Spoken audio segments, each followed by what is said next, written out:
오늘 말씀은 다윗과 골리앗 이야기가 기록된 이유에 관한 말씀입니다. 다윗과 골리앗 이야기가 기록된 이유가 무엇일까요? 성경은 분명한 이유가 있기 때문에 다윗과 골리앗 이야기를 사무엘상에 기록해 두었습니다. 사무엘상에 다윗과 골리앗 이야기를 기록하신 이유가 있기 때문에 우리는 그 이유를 분명히 알아야 합니다. 사무엘서 전체를 보면 사무엘상과 하에 이르는 모든 구조가 이렇게 돼 있고요. 그 중에 세 번째 단락인 이 부분을 우리가 지금 공부할 것이고요. 이 중에 지금 이스라엘의 초대 왕인 사울에게서 두 번째 왕인 다윗에게로 그 왕권이 넘어가는 그 찰나가 기록된 것이 오늘 말씀입니다. 그 다윗에게서 그 사울에게서 다윗으로 넘어가는 이때에 말씀에 이렇게 기록되어 있습니다. 다윗이 여호와의 영에게 크게 감동되니라. 반대로 사울은 여호와의 영이 사울에게서 떠났다라고 기록이 되어 있습니다. 이것은 무슨 말씀일까요? 이 말씀 때문에 골리앗 이야기가 17장 전체를 기록하고 있게 된 것입니다. 이 말은 곧 하나님께서는 사울을 이스라엘 백성 가운데 인간 왕으로 세우셨고 인간 왕으로 허락하셨지만 하나님의 통치로 그가 통치로 그 땅을 통치로 왕으로 있기를 원했지만 그는 하나님의 영을 거부했고 하나님의 말씀을 거부했습니다.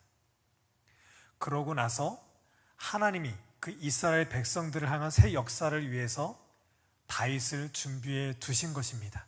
그 기록이 바로 7절에 보면 여호와께서 사무엘에게 이르시되 그의 용모와 키를 보지 말라.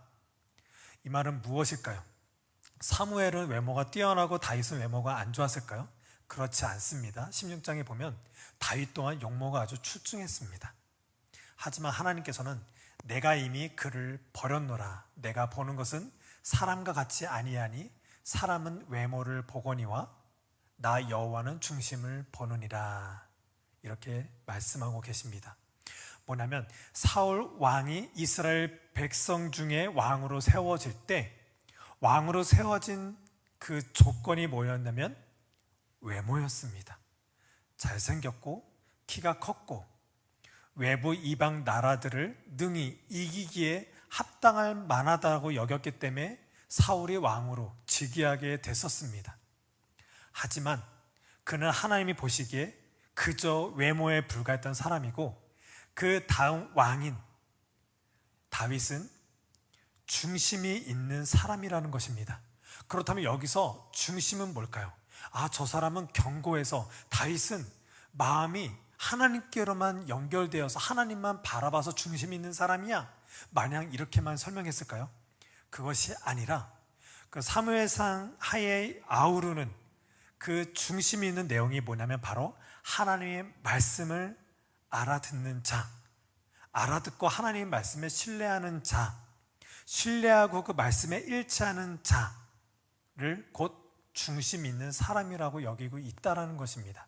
그러니까 하나님께서 말씀하신다는 건 뭐냐면 이스라엘 백성 가운데 하나님이 찾아와 주셔서 그들로 구원의 약속을 그 약속을 믿고 그 약속에 일치하는 자들이 바로 여호와의 중심 가운데 있는 자라는 것입니다.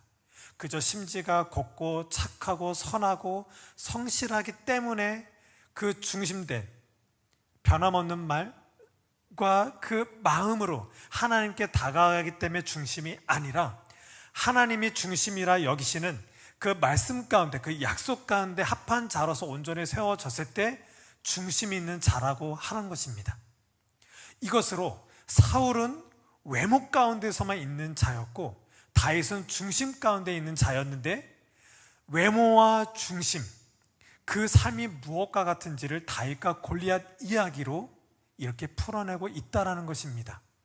사울의 외모로 나아갔건만 이 세상 외모로 있는 더한 외모 가운데 있는 이방 민족들의 전쟁으로 침범해 왔을 때 외모로 일관하고 있는 사울 왕과 하나님의 약속 가운데 그 중심 가운데 있는 다윗이 이 골리앗을 향해서 어떻게 있고자 하는지, 외모와 중심 있는 자가 이 세상을 향해서 어떤 믿음 가운데 나아가야 되는지에 대한 기록이 바로 다윗과 골리앗 이야기라는 것입니다.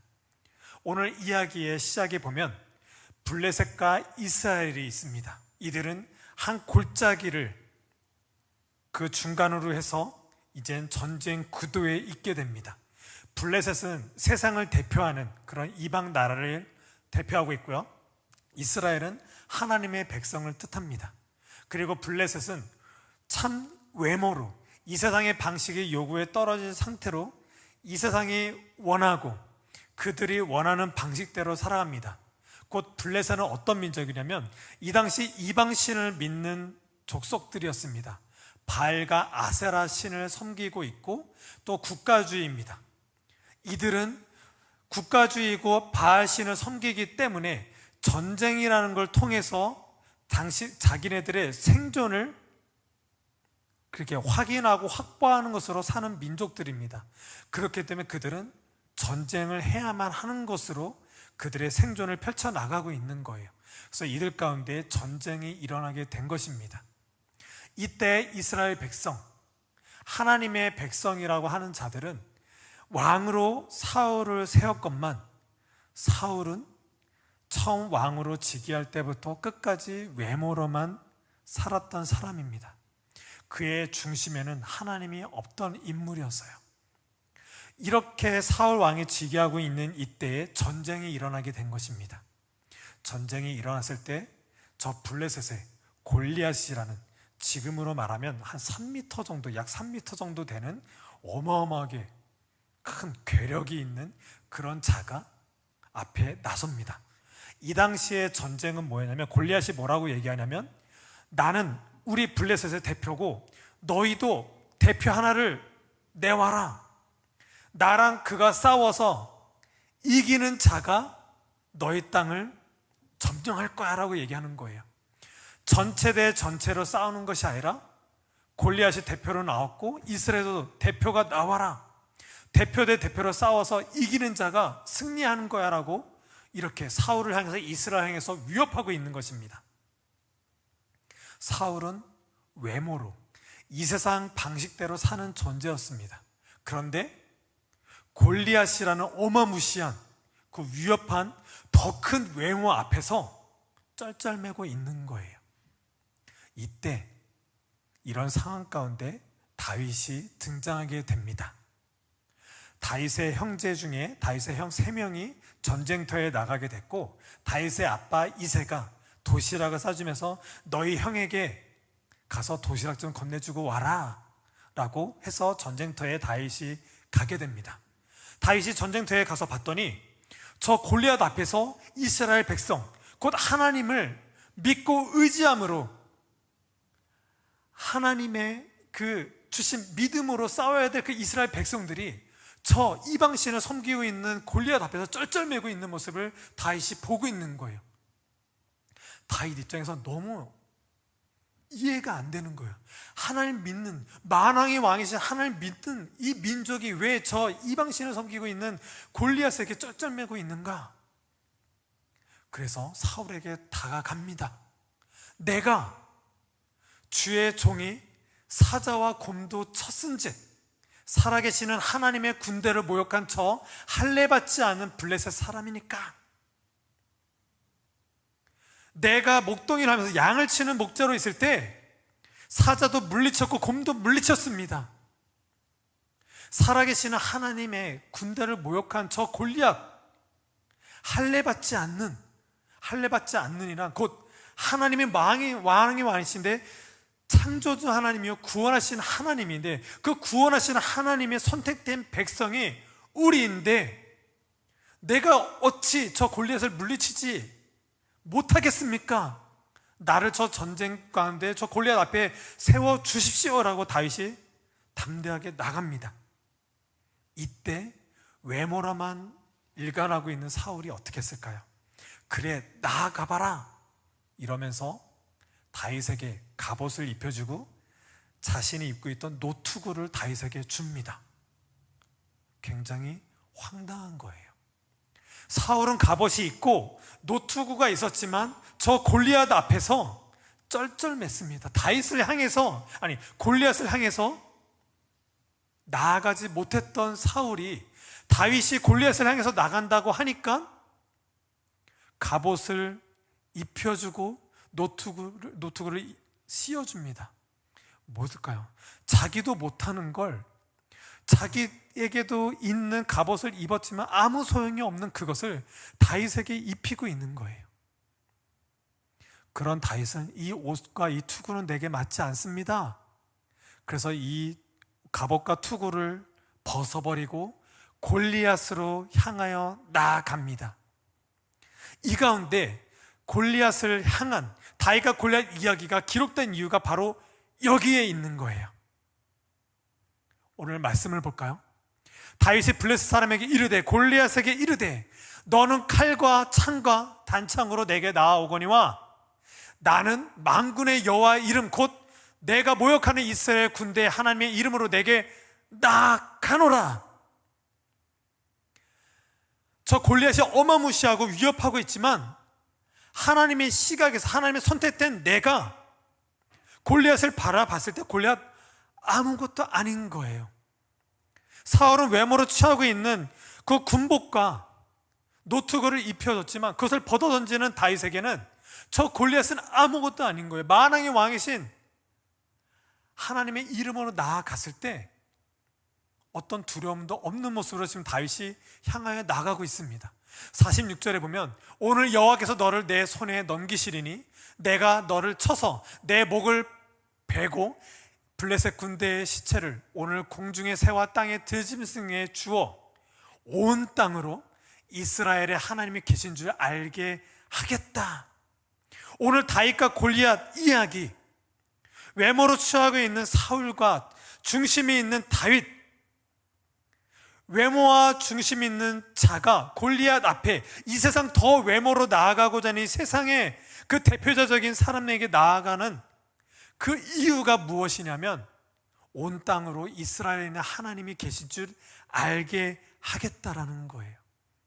우리의 전쟁, 우리의 신앙이 바로 여기에 있다는 것입니다. 그리고 두 번째, 또 여호와의 구원하심이 칼과 창에 있지 아니함을 이 무리에게 알게 하리냐. 전쟁은 여호와께 속한 것이다 라고 다윗과 골리앗이 기록된 이유를 이렇게 설명하고 있습니다. 여러분, 다윗과 골리앗 이야기가 기록된 이유는 외모로 살아가는 존재가 우리가 아니라 진짜 중심, 창조주여 구원하신 하나님이 우리에게 찾아와 주셨고 우리로 만왕의 왕이신 진정한 이 땅을 통치하시고 전쟁에 하나님께 속해 있는데 하나님의 그 전쟁이 우리의 전쟁에서 알리는 그 기록된 이유가 바로 여기에 있다는 것입니다. 오늘 다윗과 골리앗을 통해서 우리가 어떤 모습 속에 있어야 되는지를 분명히 바라보시게 되시길 바라겠습니다. 우리는 이 세상 가운데 있습니다. 세상은 외모로 취할 수밖에 없어요. 돈이 많아야 됩니다. 건강해야 됩니다. 재능이 있어야 됩니다. 좋은 부모, 능력 있는 부모가 되어야 되고 좋은 자녀가 되어야 됩니다. 이 세상이 요구하는 것에서 좀 더 뛰어나고 영향력 있는 그런 외모로 사는, 그렇게 살 수밖에 없는 존재입니다. 그런 우리가 하나님을 알게 됐고 하나님의 공동체 곧 교회인이 되었습니다. 우리는 외모로 취할 수밖에 없는 인생 가운데 놓여져 있지만 하나님의 약속을 믿는 사람들입니다. 교회란 이렇게 모인 것이 교회입니다. 근데 모인 것으로 끝나는 게 아니라 이 모임 가운데 하나님의 약속이 주어져야 됩니다. 근데 약속만 주어졌다고 교회가 되는 것이 아니라 그 약속의 성취가 있어야 합니다. 그것이 교회입니다. 그 약속의 성취는 예수 그리스도의 십자가와 부활 생명입니다. 그것을 믿는 것이 바로 교회입니다. 그런데 이 교회에 외모로 사는 사람들이 굉장히 많습니다. 외모로 사는 목사, 장로, 권사, 집사, 성도들이 많습니다. 우리가 교회에 다니고 주를 시인하고 믿음 가운데 나간다고 하지만 우리는 여전히 이 교회에서 세상에 저 정치, 경제, 어떤 세상 방식 요구에 더한 외모인 것에 우리는 주눅들어 삽니다. 교회를 다니면서도 어떤 물질과 건강과 많은 것이 결핍되어지고 확보되지 않고 확장되지 않는 것으로 실패했다고 실수했다고 좌절됐다고 많은 것이 헝클어지고 나는 저들처럼 살지 못한다 그래서 세상의 더한 외모들 앞에서 우리는 주눅들어 살고 있습니다. 이때 우리는 중심이 있어야 됩니다. 참된 하나님의 약속 가운데 머물 줄 알아야 됩니다. 이것이 신앙입니다.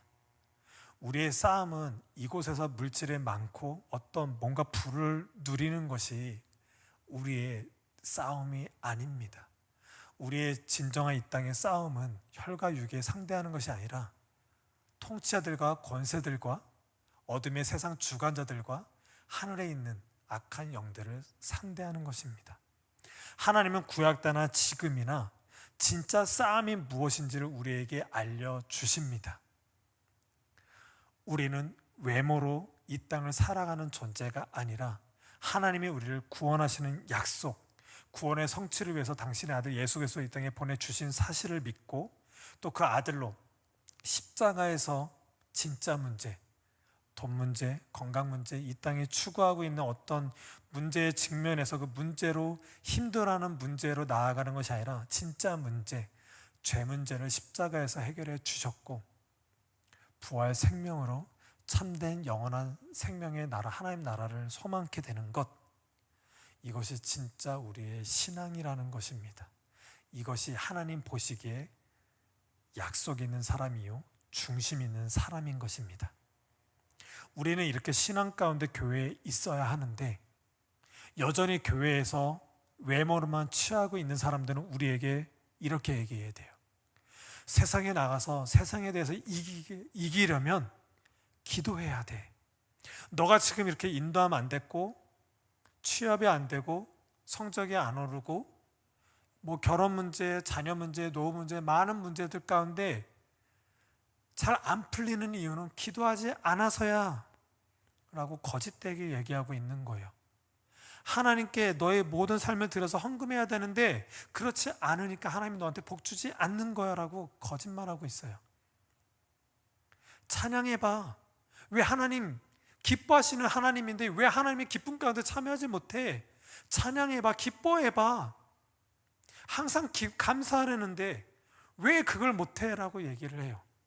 그리고 한 개쯤 은사를 가지라고 하는 거예요. 치유의 은사, 어떤 통변하고 방언하고 그게 있어야 세상을 이길 수가 있어. 그게 신앙인이라고 얘기를 해요. 너무나도 웃긴 거예요. 자기네들은 기도하고 헌금하고 찬양하고 많은 은사 가운데 많은 교회 봉사 가운데 있지만 여전히 세상에 눌리고 주눅들면서 이래라 저래라 교회는 이래야 돼, 새벽 예배 나가야 돼, 뭘 해야 돼라고 그렇게 많이 강조하고 있어요. 하지만 그런 것이 아니라는 것입니다. 그렇다고 기도가 중요하지 않다라는 게 아니에요. 헌금하지 말라는 것이 아니라 또 찬양하지 말라는 것이 아닙니다. 은사 무시하라는 게 아닙니다. 어떤 중심을 잃은 기도는 아니라는 거예요. 하나님의 약속이 무엇인지 하나님이 우리에게 말씀을 주신다면 우리에게 특별히 주신 그 성경이 있다라면 성경이 말하고 있는 그 하나님의 세계가 무엇인지를 분명히 알아들어야 한다라는 것입니다. 그것을 모른 채 그냥 기도에 힘쓰고 어떤 봉사와 신앙생활에 열심히 있는다는 것은 초점을 잃은 것이고 관약을 벗어난 것이라는 거예요. 하나님이 어떤 분인지도 알지도 모른 채 하나님을 신뢰하는 것이 무엇인지도 모른 채 하나님이 우리와 함께 하셔서 하신 역사, 내가 한 것이 아니라 이 땅 어떤 누군가 한 것이 아니라 하나님이 우리와 함께 하신 그 구원의 역사, 하나님이 행하신 거, 하나님만 행하신 그 역사를 알아보지 못한 그 어떤 노력도 무의미하고 소용이 없다라는 것입니다. 우리는 교회 생활할 때 알맹이가 없는, 내용이 없는 것으로 우리를 그렇게 다그치고 종교적인 열심으로 우리를 자꾸 발길질하면서 우리를 내몰고 있다라는 거예요. 우리는 신앙생활하면서 정말 많이 기도해 왔습니다. 많이 예배해 왔고 성경 공부도 나름대로 했습니다. 그런데 우리는 여전히 저 더한 외모 가운데 저 세상에 자꾸 져요. 주눅들어요. 저 더한 외모에 처해 있는 저 세상과 비교하면서 내 자신을 바라보고 계속 주눅들고 자존감이 훼손되고 자꾸 우울해지고 소외되는 가운데 당당하지 못하고 연약함으로 우리는 자꾸 살아가요. 뭔가 문제가 있다라는 것입니다. 그리고 기독교인들은 내가 어떤 전문직이 되고 공부를 잘하고 또 부자가 되어서 영향력이 있고 어떤 능력과 은사가 많아져서 뭔가 놀라운 능력을 발산하고 영향력 있는 사람이 되는 것이 마치 저 더한 외모, 저 세상에 대해서 힘있게 나아가는 것으로 착각하는 사람, 오해하는 사람 너무나도 많습니다. 성경 어디에도 우리의 우리의 능력, 우리의 어떤 재능, 세상에 주장하고 세상에 말하는 그 능력으로 우리는 교회의 능력을 삼아야 된다라고 말하는 부분 성경 어디에도 기록된 바가 없습니다. 오직 우리의 능력은 하나님이 우리와 함께 하셔서 하신 능력밖에는 없습니다. 하나님이 우리와 함께 하셔서 당신의 아들 예수 그리스도를 우리 가운데 보내주신 사건이 우리의 능력입니다. 당신의 아들 예수 그리스도가 십자가 못 박혀 죽으셔서 죄사하신 사건이 우리의 능력이 되는 것입니다. 예수 그리스도께서 부활하셔서 그 첫 열매로 우리가 부활 생명을 꿈꾸는 것, 그것이 능력이라는 거예요. 십자가와 부활 생명 외에는 능력이 없습니다. 이 땅에서 말하고 있는 능력이라는 것들은 다 썩어져 것들거리예요. 썩어져 없어지고 완전히 심판받아 사라질 것들을 우리는 능력이라 영향력이라 말할 수 없습니다. 그런데 교회마저도 어떤 공부를 잘하고 취업 잘 되고 뭔가 이 세상 가운데 뛰어난 존재가 되는 것이 마치 교회의 능력인 것인 양 거짓말하는 사람들 너무나도 많다라는 거예요. 그것은 하나님이 여기시는 중심이 될 수 없습니다. 하나님이 약속 가운데 나아갈 수 있는 신앙인이 될 수 없습니다. 오직 중심 있는 사람, 약속의 사람은 예수 그리스도의 십자가 부활 생명밖에는 없습니다. 우리는 그것을 세상을 향해서 나아가 싸우는 자들인 거예요. 싸운다고 해서 그 세상 사람들과 치고받고 싸우고 어떤 그 논리로 그렇게 막 논쟁 가운데 나아가라는 것이 아니에요. 세상 사람과 똑같이 우리는 학교에서 공부하는 겁니다. 직장 생활을 하는 거예요. 가족과 있고 세상 가운데 있는 거예요. 거기서 신앙인으로서 나 재용서 받았지, 이것으로 감사하며 기뻐해 보는 거예요. 세상에 눌림이 있을 때 물질로 눌리고 세상 뛰어난 사람들 앞에서 눌리고 많은 눌림 가운데 있을지라도 그 눌림이 진짜 나를 눌리게 하는 것이 아니라 그런 나까지도 찾아와 주셔서 나를 위해서 십자가 못 박혀 죽으신 예수 그리스도 앞에서 재용서 받은 그 깨끗함, 그 은혜로 나아가는 거예요. 세상에 날 주눅들게 할 때 아니야, 나 재용서 받았어, 나 이게 날 기쁘게 해. 이 기쁨은 어떤 누구도 나를 뺏어갈 수 없어. 어떤 누구도 뺏어갈 수 없는 나에게만 주신 이 나의 소유된 영원한 소유인 이 기쁨이 내게 있어. 이곳으로 세상을 향해서 나아가는 거예요. 세상이 나를 주눅들게 힘들게 하더라도 이 세상이 나의 세상이 아니지, 그리스도로 말미암아 저 부활의 세계가 나의 세계지, 그것으로 이 땅을 견디며 나아가는 거예요. 이 땅은 그런 거예요.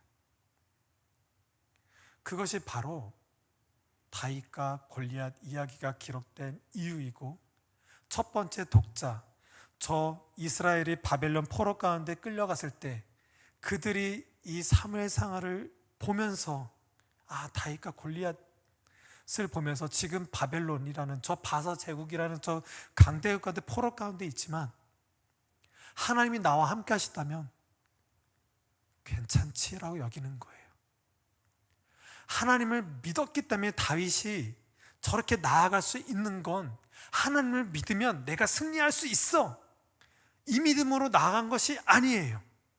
우리는 다윗과 골리앗 이야기를 통해서 다윗처럼 만왕의 왕이신 하나님의 이름으로 나아갔을 때 하나님의 승리를 줄 거야, 이렇게 또 오해하시면 안 돼요. 다윗은 목동 때부터 이 사무엘상하가 기록되어지고 있는 이 시점, 그리고 신약 사도행전 13장엔 사도 바울이 사도로서 첫 설교를 했을 때 이 사무엘서를 바라보고 있는 그 말씀의 중심에는 무엇이 있느냐?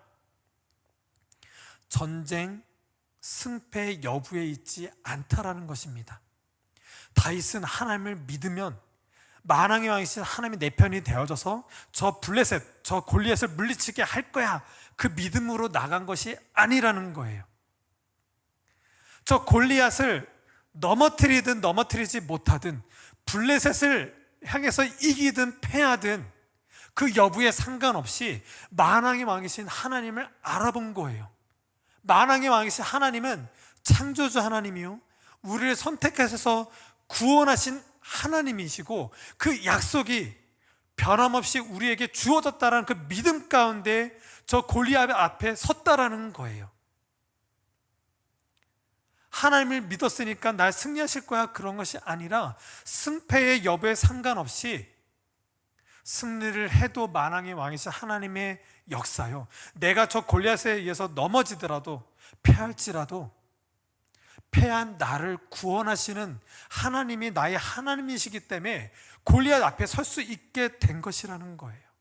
우리의 신앙이 여기에 있다라는 것입니다. 우리는 예수를 믿었기 때문에 영향력 있는 사람이 돼야 되는 건가요?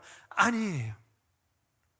우리는 예수를 믿었기 때문에 저 대형교회를 이루고 좀 더 뭔가 영향력 있는, 또 세상에 이 사회에 이바지하는 것으로 교회가 나아가야 되는 것인가요? 그렇지 않다라는 거예요. 예수를 믿는데 나는 연약해요. 공부가 잘 안 돼요. 취업이 잘 안 돼요. 결혼 생활도 안 되고 자녀들은 여전히 안 돌아오고 있고 내 노후 대책 안 돼 있어요. 이렇게 안 돼 있고 안 되고 힘든 것이 믿음이 없는 것일까요? 아니라는 거예요. 잘 되든 잘 되지 않든 하나님은 우리와 함께 하세요. 함께 하심으로 있는 그 역사, 십자가의 역사를 바라보는 것, 십자가로 말미암아 우리의 신분이 어떤 변화가 일어났는지, 우리의 참 생명, 참 삶이 어떤 그 나라를 향해서 있는지를 바라보는 것이 진짜 신앙이라는 거예요. 우리는 죽으시고 부활하신 그 예수 그리스도 앞에서 그 구원하신 하나님의 역사, 그 사랑을 바라보고 부하든 가난하든 어떤 능력이든 능력이 없든 그 가운데 하나님 가운데서 서 있는 것, 그것이 진짜 신앙이요, 참 승리라는 거예요. 그래서 다윗과 골리앗 이야기가 기록된 이유가 여기에 있는 것이고, 이 다윗과 골리앗 이야기를 바라보고 있는 우리가 우리의 신앙이 어디에 있는지 그 이유를 아는 것이 여기서 중요하게 된 것입니다. 그 이웃은 첫 번째, 우리 46절에 온 땅으로 이스라엘의 하나님이 계신 줄을 알게 하는 것입니다. 그것밖에 이유가 없어요. 또 여호와의 구원하심이 칼과 창에 있지 아니한 거예요. 이 땅은 또 교회마저도 어떤 사람들은 뭐가 있어야 돼, 뭐가 채워져야 돼, 공부 잘해야 돼, 이래야 돼 저래야 돼 하면서 이 땅의 삶에 요구하는 것으로 계속 조건들을 이야기합니다.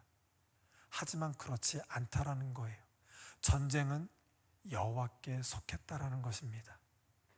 그 여호와께서 전쟁의 승리로 예수 그리스도를 이 땅에 보내주셨고 우리는 그 복음을 알아들은 자들입니다. 알아들었다니까요. 예수 그리스도가 이 전쟁 모든 공중 권세 잡은 권세를 다 물리치셨습니다. 십자가로 이기셨습니다. 그 죄사함으로 있는 거예요. 그것이 우리의 조건이 되는 거예요. 예수 그리스도께서 다시 사셨습니다. 부활하셨습니다. 그 부활하심의 능력과 사랑으로 우리가 이 땅을 살아가는 거예요. 이것이 전쟁의 여호와께 속했다라는 것이고 여호와께서 속한 이 전쟁을 그리스도로 말미암아 십자가 부활 생명으로 이기셨다라는 거예요. 이 십자가의 이김이 우리의 이김이 되었고 이 땅은 그 하나님의 이김으로 샀다라는 것입니다. 이 신앙으로 우리는 이 땅에서 돈을 많이 벌든 취업이 잘 되든 노후 대책이 되든 반대로 노후 대책도 안 되고 힘들고 여전히 우리는 열심히 살고자 하고 뭔가 이루려 살지만 안 되더라도 잘 되든 안 되든 이것이 우리의 정체성이 아니라 나와 함께 하신 그 십자가 부활이 진짜 정체성인 것을 알고 나아가는 것, 그것이 참 승리라는 것입니다. 기독교의 진리는 바로 여기에 있습니다. 사랑하는 항해하는 교회 우리 가족 여러분, 잘 되든 잘 되지 않든 어떤 세상이 요구하는 대로 그 요구가 응하는 영향력 있는 사람이 되든 안 되든 폭풍우가 일고 광야 가운데 있든 만왕의 왕이신 하나님이 우리와 함께 하십니다. 함께 하심을 하신 역사는 구원의 역사입니다. 우리에게 예수 그리스도를 보내주셨습니다. 보내주신 역사는 죄사함의 용서와 참 하나님을 소망케 하는 영원한 생명을 우리에게 주셨습니다. 이것을 알아듣는 것이 기독교 신앙이요, 이것이 우리의 삶이 됩니다. 이 능력으로 당당하게 이 땅을 살아가시는 여러분이 되시길 항히 예수님의 이름으로 축복합니다. 기도하시겠습니다.